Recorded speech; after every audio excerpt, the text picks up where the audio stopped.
Welcome to Pallavi TV.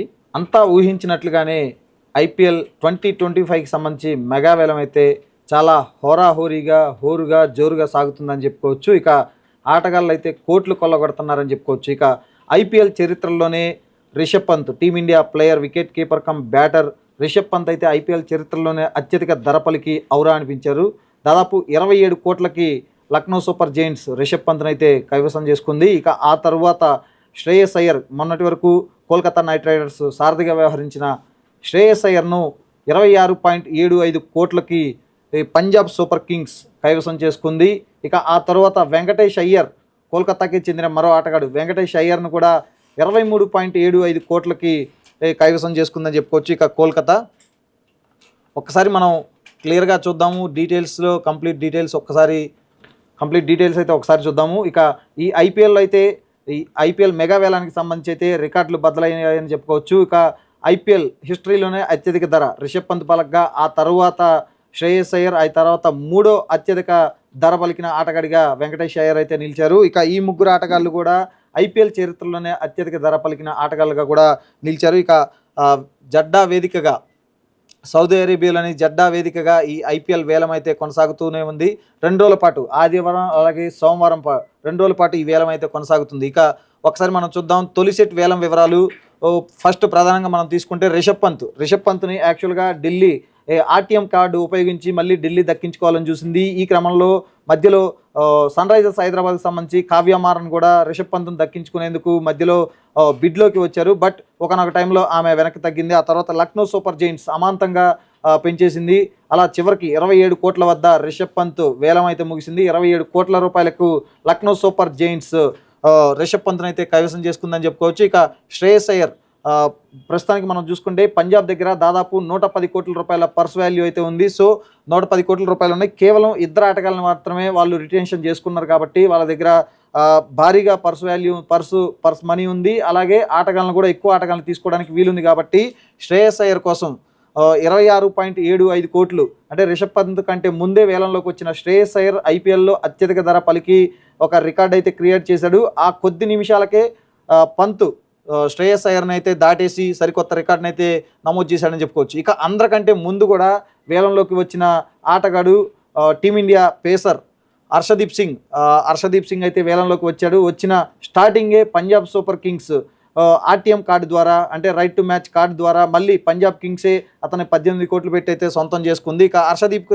Singh కోసం కూడా అటు ఎస్ఆర్హెచ్ కూడా పోటీ పడినట్లు కూడా మనకు తెలుస్తుంది. ఇక Jos Buttler, England opener cum అలాగే ఇంగ్లాండ్ వన్డే T20 కెప్టెన్గా ఉన్న జోస్ బట్లర్, మొన్నటి వరకు కూడా రాజస్థాన్ రాయల్స్కు ఓపెనర్గా వ్యవహరించిన జోస్ బట్లర్ అయితే ఈసారి జోస్ బట్లర్ను గుజరాత్ టైటాన్స్ అయితే 17.75 కోట్లకైతే కైవసం చేసుకుంది. ఇక జోస్ బట్లర్ని టీంలోకి కనుక తీసుకుంటే ఉన్న అడ్వాంటేజెస్ ఏంటంటే అటు ఓపెనింగ్ బ్యాటింగ్తో పాటు వికెట్ కీపింగ్ చేస్తాడు. అలాగే కెప్టెన్గా కూడా ప్రస్తుతానికి ఇంగ్లాండ్ జాతీయ జట్టు కెప్టెన్గా ఉన్నాడు కాబట్టి ఖచ్చితంగా గుజరాత్ టైటన్స్ కూడా ఒక కెప్టెన్గా ఒక మంచి మూవ్ అని చెప్పుకోవచ్చు. ఎందుకంటే మనం చూసాం గత ఏడాది ఐపీఎల్ 2024లో గిల్ సారథ్యంలో గుజరాత్ టైటన్స్ వెళ్ళింది. మొదటి 2 సీజన్లలో కూడా హార్దిక్ పాండ్యా సారథ్యంలో గుజరాత్ టైటన్స్ అయితే ఐపీఎల్లో బరిలోకి దిగింది. మొదటి సీజన్లోనే టైటిల్ సాధించింది. ఆ తర్వాత సీజన్లో రన్నరప్గా నిలిచింది. కానీ 3వ సీజన్లో మాత్రం ఆశించిన స్థాయిలో ప్రదర్శన చేయలేదు. హార్దిక్ పాండ్యా కూడా ముంబైకి వెళ్ళిపోవడంతో ఆ జట్టు ప్రదర్శన అయితే దారుణంగా పడిపోయిందని చెప్పుకోవచ్చు. సో ఇప్పుడు జోస్ బట్లర్ని తీసుకురావడం ద్వారా జోస్ బట్లర్కి కెప్టెన్సీ బాధ్యతలు కూడా అప్పచెప్పే అవకాశం ఉన్నట్లు మనకి క్లియర్గా తెలుస్తుంది. ఇక ఆ తర్వాత కగిసో రబాడా, సౌత్ ఆఫ్రికాకు చెందిన పేసర్ని ముఖ్యంగా కగిసో రబాడా డెత్ ఓవర్స్లో అలాగే పవర్ ప్లేలో అంటే చాలా బాగా ముఖ్యంగా యార్కర్లు వేస్తాడంటూ కూడా పేరుంది. సో అతన్ని 10.75 కోట్లకి గుజరాత్ టైటన్స్ అయితే కైవసం చేసుకుంది. ఆ తర్వాత మిచెల్ స్టార్క్, గత ఏడాది ఐపీఎల్లో అత్యధిక ధర పలికిన ఆటగాడిగా, అంటే ఇప్పుడు ఈ ఐపీఎల్కి మినహాయిస్తే, ఈ వేలానికి మినహాయిస్తే లాస్ట్ వరకు కూడా మిచెల్ స్టార్క్ ఐపీఎల్లో అత్యధిక ధర పలికిన ఆటగాడిగా ఉన్నాడు. సో మిచెల్ స్టార్క్ అయితే ఈసారి కోల్కతా అయితే మిచెల్ స్టార్క్ను వదిలేసుకుంది. సో ఢిల్లీ క్యాపిటల్స్ 11.75 కోట్లకైతే మిచెల్ స్టార్క్ని అయితే కైవసం చేసుకుంది. ఇది మొదటి సెట్ వేలం వివరాలు. ఇక రెండో సెట్ వేలం వివరాలను ఒకసారి మనం క్లియర్గా పరిశీలిస్తే మహమ్మద్ షమి, టీమిండియా పేసర్, దాదాపు 1 సంవత్సర కాలంగా ఇండియా టీంకి దూరంగా ఉన్నాడు. మొన్న మధ్య రంజీల్లో మళ్ళీ తిరిగి పునరాగమనం చేశాడు. సో రంజీల్లో ఆడిన తొలి మ్యాచ్లో 4 వికెట్లు తీసి మళ్ళీ సత్తా చాటడంతో పాటు తన ఫిట్నెస్ కూడా ప్రూవ్ చేసుకున్నాడు కాబట్టి ఐపీఎల్ బరిలోకి దిగడం ఖాయంగా కనిపించింది. సో అందులో భాగంగానే 2 కోట్ల రూపాయల బేస్ ప్రైస్తో మొదలైన షమీ ధర దాదాపు 10 కోట్ల రూపాయలకు సన్ రైజర్స్ హైదరాబాద్ అయితే కైవసం చేసుకుంది. మొన్నటి వరకు కూడా గుజరాత్ టైటాన్స్కు ఆయన షమీ ఇప్పుడు ఎస్ఆర్హెచ్ మన హైదరాబాద్ తరపున హైదరాబాద్ ఎస్ఆర్హెచ్ జెర్సీలో కనపడబోతున్నాడు. ఇక డేవిడ్ మిల్లర్కి మిల్లర్ ది కిల్లర్ అని పేరు కూడా ఉంది. అంటే మిడిల్ ఓవర్స్లో ఎంత డిస్ట్రక్టివ్ బ్యాటింగ్ చేస్తాడో మనం అంతా చూసాము. సో ఎన్నో మ్యాచ్లు, ముఖ్యంగా చేజింగ్లో ఎన్నో మ్యాచ్లను కూడా ఒంటి చేత్తో గెలిపించిన సందర్భాలు అనేకం ఉన్నాయి. సో మిల్లర్ని ఈసారి లక్నో సూపర్ జైంట్స్ కైవసం చేసుకుంది. లక్నో సూపర్ జైంట్స్ కూడా 7.5 కోట్లు పెట్టి లక్నో సూపర్ జైంట్స్ అయితే కైవసం చేసుకుంది. గత 2 సీజన్లు చూసుకుంటే గుజరాత్ టైటాన్స్కు డేవిడ్ మిల్లర్ అయితే ఆయన పరిస్థితి ఉంది. సో ఇక్కడ మనం ప్రధానంగా ఒక విషయం చెప్పుకోవాలి. లక్నో సూపర్ జైంట్స్ విషయానికి వస్తే లక్నో సూపర్ జైంట్స్ అయితే ముగ్గురు లెఫ్ట్ హ్యాండర్లు, ముగ్గురు కీలకమైన ఆటగాళ్ళతో లక్నో సూపర్ జైంట్స్ అయితే ఈసారి బరిలోకి దిగబోతుంది. అందులో మనం ప్రధానంగా చెప్పుకోవాల్సింది రిషబ్ పంత్, అలాగే ఆ తర్వాత విండీస్ వీరుడు, విండీస్ హార్డ్ హిట్టర్ నిక్లస్ పురాన్ని రైట్ ముందుగానే రిటెన్షన్ చేసుకుంది 21 కోట్లకి లక్నో సూపర్ జైంట్స్. ఇప్పుడు ఆ తర్వాత డేవిడ్ మిల్లర్ని కూడా 7.5 కోట్లు పెట్టి వేలంలో అయితే సొంతం చేసుకుంది. సో ఈ ముగ్గురు ఎటువంటి ఆట మీద, అంటే టీ20 క్షణాల్లో మారిపోయే టీ20 ఆటపైన ఎటువంటి ప్రభావం చూపిస్తారో మనం ఇప్పటికే అనేక సందర్భాల్లో చూసాము. ముఖ్యంగా రిషబ్ పంత్, అలాగే నిక్లస్ పురాన్, డేవిడ్ మిల్లర్ ఈ ముగ్గురు కూడా క్షణాల్లో ఆట స్వరూపాన్ని కంప్లీట్గా మార్చేస్తారు. ముగ్గురు కూడా హార్డ్ హిట్టర్స్. అలాగే ఇందులో ముగ్గురికి కూడా కెప్టెన్సీ చేసిన అనుభవం ఉంది కాబట్టి నిజంగా లక్నో సూపర్ జైంట్స్ అయితే ఇది ఒక గ్రేట్ మూవ్ అనే చెప్పుకోవచ్చు. ముగ్గురు కీలకమైన ఆటగాళ్ళని జట్లో ఖచ్చితంగా ప్లేయింగ్ లెవెన్లో కూడా వాళ్ళకి అవకాశం ఖచ్చితంగా దక్కుతుంది. సో ఇక నెక్స్ట్ చూసుకుంటే Yuzvendra Chahal team India leg spinner మొన్నటి వరకు కూడా రాజస్థాన్ రాయల్స్కి ఆడారు. రాజస్థాన్ రాయల్స్లో కీలకమైన సభ్యుడిగా కూడా ఉన్నాడు ఆ జట్లో. సో ఇప్పుడు పంజాబ్ సూపర్ కింగ్స్ 18 కోట్లు పెట్టి వేలంలో అయితే యజ్వేంద్ర చాహల్ని దక్కించుకుంది. ఐపీఎల్ చరిత్రలో ఒక్క స్పిన్నర్ ఇంత భారీ ధరకు అమ్ముడుపోవడం మాత్రం ఇదే తొలిసారని చెప్పుకోవచ్చు. ఐపీఎల్లో కూడా అత్యధిక వికెట్లు తీసిన ఆటగాళ్ళలో టాప్ 3లో యజ్వేంద్ర చాహల్ కూడా ఉండటం విశేషం. సో పంజాబ్ దగ్గర కూడా దాదాపు 110 కోట్ల పర్సు ఉంది కాబట్టి సో ఆటగాళ్ళ మీద కూడా, అంటే కీలకమైన ఆటగాళ్ళు ముఖ్యంగా ఇండియన్ ప్లేయర్స్ మీద ఎక్కువ ఖర్చు పెడుతున్నట్లు కూడా మనకు క్లియర్గా అర్థమవుతుంది. ఎందుకంటే స్టార్టింగ్ శ్రేయస్ అయ్యర్, ఆ తర్వాత ఇప్పుడు యజ్వేంద్ర చాహల్, ఇక ఆ తర్వాత హైదరాబాదీ పేసర్ మన మహమ్మద్ సిరాజ్ను కూడా ఆర్సీబీ రాయల్ ఛాలెంజర్స్ బెంగళూరు అయితే వేలంలోకి వదిలేసింది. సో ఈసారి గుజరాత్ టైటాన్స్ 12.25 కోట్లకి గుజరాత్ టైటాన్స్ అయితే వేలంలో దక్కించుకుందని చెప్పుకోవచ్చు. ఇక ఆ తర్వాత లియామ్ లివింగ్స్టన్ ఇంగ్లాండ్కి సంబంధించిన middle order hard hitter come spin bowler, అంటే అటు బ్యాటింగ్తో పాటు బౌలింగ్ కూడా చేయగల క్యాపబిలిటీ ఉన్న లియామ్ లివింగ్స్టన్ను బెంగళూరు 8.75 కోట్లకైతే దక్కించుకుంది. అలాగే ఇక అందరి దృష్టి ప్రధానంగా ఈ ఐపీఎల్ మెగా వేలం వస్తుంది అనగానే అసలు మెగా వేలం కంటే ముందు కూడా రిటెన్షన్లోనే అందరి దృష్టి ప్రధానంగా పడింది. అటు కేఎల్ రాహుల్, రిషబ్ పంత్, అలాగే శ్రేయస్ అయ్యర్. సో ఈ ముగ్గురిని కూడా ఆయా ఫ్రాంచైజీలు వదులుకున్నాయి. వాళ్ళు సైతం కూడా ఆ ఫ్రాంచైజీలకు ఆడబోమని తేల్చేసి వాళ్ళంతా కూడా వేలంలోకి వచ్చిన పరిస్థితి ఉంది. సో ఇప్పుడే మనం చూసాము రిషబ్ పంత్ దాదాపు 27 కోట్ల ధర అయితే కైవసం చేసుకున్నాడు. శ్రేయస్ అయ్యర్ కూడా 26.75 కోట్లు కైవసం చేసుకున్నాడు. సో ఇక అందరి దృష్టి కూడా కేఎల్ రాహుల్ పైన పడింది. కేఎల్ రాహుల్ ప్రస్తుతం టీమిండియా టెస్ట్ జట్లో కూడా ఉన్నాడు. ఓపెనర్గా బరిలోకి దిగిన పరిస్థితి అయితే ఉంది. ఇక కేఎల్ రాహుల్ ఓపెనింగ్ బ్యాటింగ్తో పాటు వికెట్ కీపింగ్ చేయగలడు. అలాగే కెప్టెన్సీ కూడా చేసిన అనుభవం ఉంది అతనికి.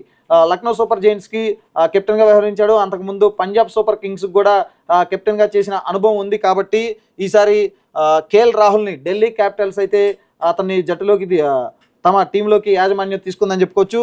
కేఎల్ రాహుల్ కోసం 14 కోట్లు అయితే ఢిల్లీ క్యాపిటల్స్ యాజమాన్యం వెచ్చించింది.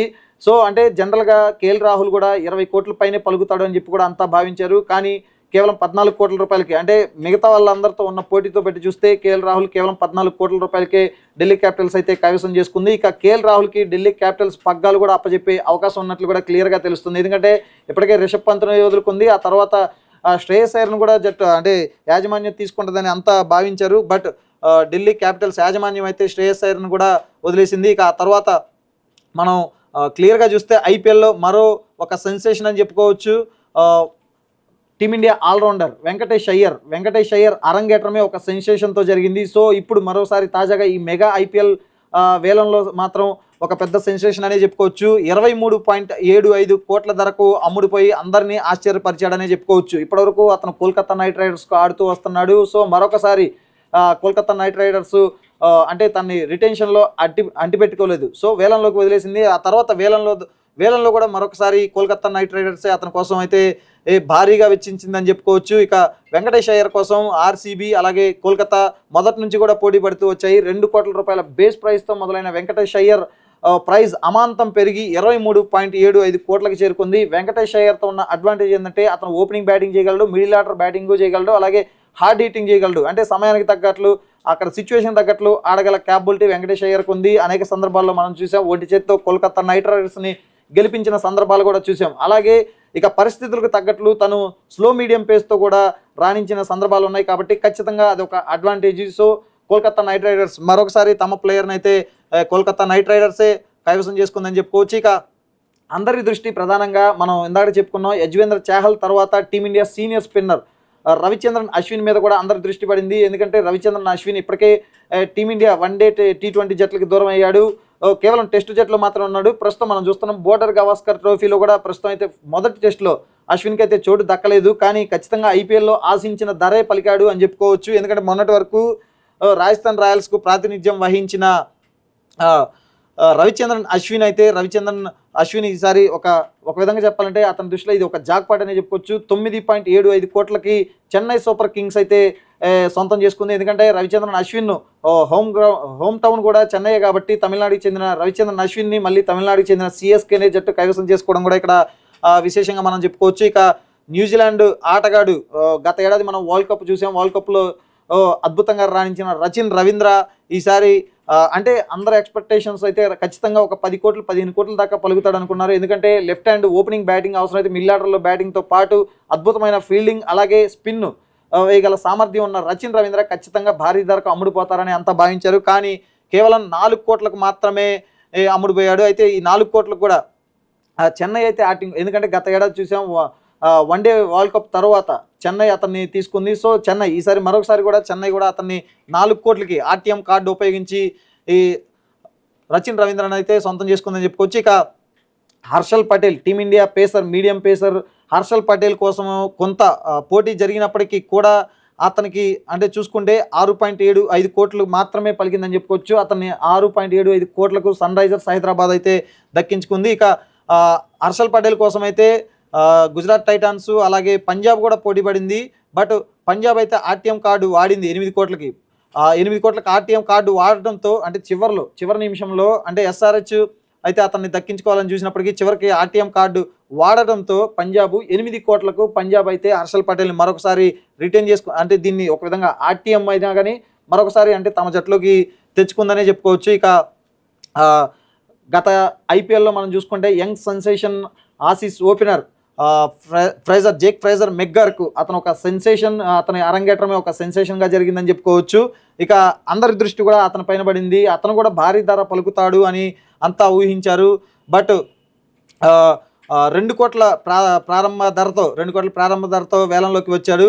చివరకు 5.5 కోట్లకు పంజాబ్ కింగ్స్ అయితే దక్కించుకుంది. కానీ ఢిల్లీ క్యాపిటల్స్ ఆర్టీఎం కార్డు కూడా ఉపయోగించింది. పంజాబ్ 9 కోట్ల ఆఫర్ చేసినప్పటికీ ఢిల్లీ మాత్రం అంటే ఆర్టీఎం ద్వారా తమ ఆటగాన్ని వదులుకోవడానికి ఢిల్లీ ఏమాత్రం ఆసక్తి చూపించలేదు. ఖచ్చితంగా ఎందుకంటే ఢిల్లీకి ఇతను ఒక ప్రధానమైన బలంగా చెప్పుకోవచ్చు. ఎందుకంటే ఒక డిస్ట్రక్టివ్ ఓపెనింగ్ బ్యాటింగ్ చేస్తాడు కాబట్టి ఖచ్చితంగా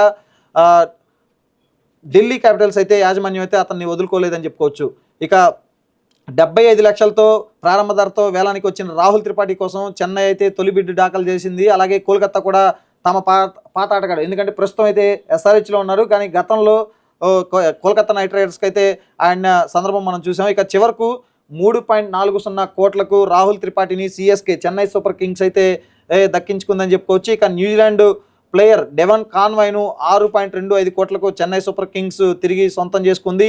ఇటీవల డెవన్ కాన్వాయ్ని రిటెన్షన్లో ఉంచుకోకుండా వేలానికి వదిలేసిన చెన్నై సూపర్ కింగ్స్ మరోసారి డెవన్ కాన్వాయ్ని అయితే సొంతం చేసుకుంది. ఇక సన్ రైజర్స్ మాజీ కెప్టెన్ అడెన్ మార్క్రమ్ను 2 కోట్ల ప్రాథమిక ధరకే లక్నో సూపర్ జైంట్స్ అయితే సొంతం చేసుకుందని చెప్పుకోవచ్చు. ఫస్ట్ అయితే అడెన్ మార్క్రమ్ను జట్టులో తీసుకునేది అంటే కొనుగోలు చేసేందుకు కూడా ఏ ఫ్రాంచైజీ కూడా ఆసక్తి చూపలేదు. ఆ తర్వాత చివరికి తన బేస్ ప్రైజ్ 2 కోట్లు ఏదైతే ఉందో అదే ధరకు లక్నో సూపర్ జైంట్స్ అయితే సొంతం చేసుకుందని చెప్పుకోవచ్చు. గత కొంతకాలంగా ఫామ్ లేవితో సతమతం అవుతున్న సన్ రైజర్స్ మాజీ captain south Africa T20 captain Aiden Markram but ఇది ఒక ఆశించిన స్థాయిలో తనకి ధర పలకలేదని చెప్పుకోవచ్చు. ఇక ప్రధానంగా చూసుకుంటే ఆసీస్ ఓపెనర్ మాజీ ఓపెనర్ డేవిడ్ వార్నర్ అయితే నిజంగా ఇది ఒక నిరాశపరిచే నిర్ణయం అనే చెప్పుకోవచ్చు.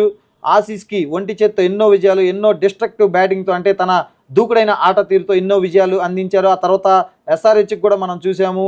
సో అటువంటి ఆటగాడు 2 కోట్ల రూపాయల బేస్ ప్రైజ్తో వేలంలోకి వచ్చినప్పటికీ చివరికి అన్సోల్డ్గా ప్రస్తుతానికైతే అంటే తొలి రోజైతే అన్సోల్డ్గా మిగిలిపోవాల్సిన పరిస్థితి అయితే వచ్చింది. సో నిజంగా ఇది ఆయన అభిమానులకి, ఆసీస్ అభిమానులకి ఇది ఒక బాధాకరమైన వార్తనే మనం చెప్పుకోవచ్చు. ఇక ఆ తర్వాత మనం చూసుకుంటే ఒక్కసారి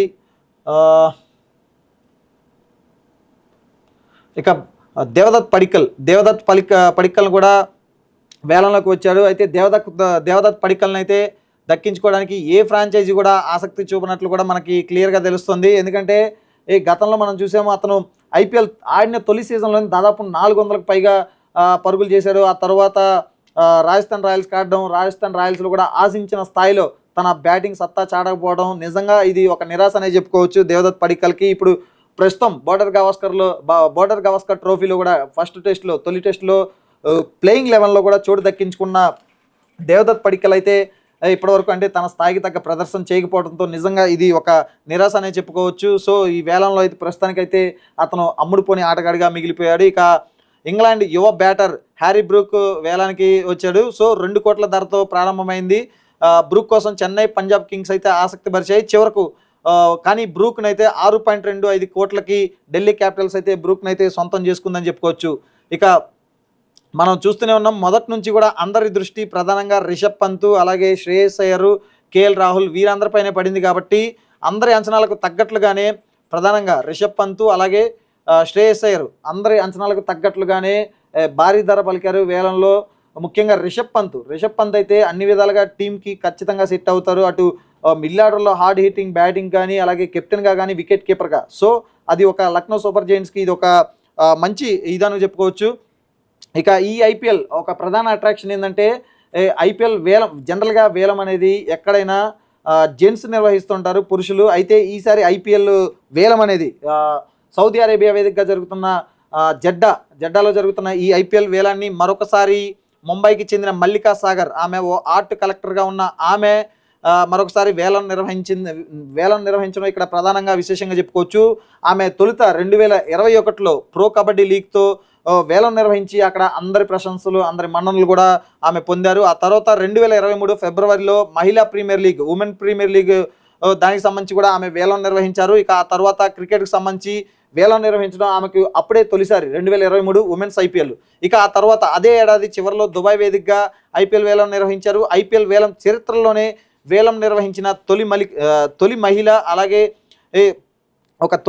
అలాగే వేలాన్ని నిర్వహించడం అనేది మహిళలు జనరల్గా పురుషులే నిర్వహిస్తుంటారు. కాబట్టి ఈ వేలం నిర్వహించడం అనేది అందులోనూ భారత్కు చెందిన ఒక మహిళ ఆమె మల్లిక కావడం విశేషం అని ఇక్కడ మనం ప్రధానంగా చెప్పుకోవచ్చు.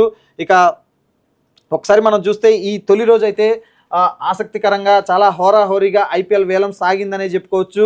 ఈ తొలి రోజులో అంటే మొదటి రోజు జరిగిన ఈ వేలంలో అన్నిటికన్నా బిగ్ ట్విస్ట్ వెంకటేష్ అయ్యర్ అని చెప్పుకోవచ్చు. ఎందుకంటే వెంకటేష్ అయ్యర్ను కోల్కతా నైట్ రైడర్సే మళ్ళీ అంటే తమ పాత యాజమాన్యమే 23.75 కోట్లు పెట్టి అతని మీద వెచ్చించడం నిజంగా ఇది చిన్న విషయం కాదు. అంటే వెంకటేష్ అయ్యర్ కూడా అంటే మంచి ఆటగాడు, ఆల్రౌండరు, మంచి ప్రతిభ ఉన్నప్పటికీ కూడా అంటే అంత పెద్ద స్థాయిలో రాణించి ఆడిన దాఖలాలు అయితే లేవు. సో అయినా కానీ అతని పైన కోల్కతా నైట్ రైడర్స్ యాజమాన్యం అయితే నమ్మకం ఉంచి మరొకసారి 1 కాదు 2 కాదు ఏకంగా 23 కోట్లకు పైగా ఆయన పైన అయితే వెచ్చించింది. తొలి రోజు వేలంలో అయితే ఇవి ప్రధానమైన హైలైట్స్ అని చెప్పుకోవచ్చు. ఇక సోమవారం జరిగే వేలంలో ముఖ్యంగా ఇప్పటివరకు అయితే అంత ఇంటర్నేషనల్ ప్లేయర్స్ని మనం చూసాము. అటు ఇండియాకి ఆడిన ప్లేయర్స్ కానీ, అలాగే ఫారినర్స్ వాళ్ళ జట్లు కాడిన ప్లేయర్లు కానీ వాళ్ళందరి వేలం మనం చూసాము. ఇక ఖచ్చితంగా రేపు సోమవారం అయితే uncapped players, Indian domestic players కానీ, లేదంటే ఫారెన్ డొమెస్టిక్ ప్లేయర్స్ సంబంధించిన వాళ్ళ వేలం కూడా ఉంటుంది. కాబట్టి ఖచ్చితంగా డొమెస్టిక్ ప్లేయర్స్ కూడా ఈసారి అందరి దృష్టిని ఆకర్షిస్తున్నారు. ఖచ్చితంగా డొమెస్టిక్ ప్లేయర్స్ కూడా అంటే అంతర్జాతీయ మ్యాచ్లు ఆడిన ఆటగాళ్ళు కూడా ఈసారి ఖచ్చితంగా కోట్లు కొల్లగొట్టే అవకాశం ఉన్నట్లు కూడా మనకు క్లియర్గా తెలుస్తుంది. చూద్దాం మరి డొమెస్టిక్ ప్లేయర్లు ఎవరైతే దేశవాళీ క్రికెట్లో రాణిస్తున్న ఆటగాళ్ళు ఎవరు కోట్లు కొల్లగొడతారో చూద్దాం.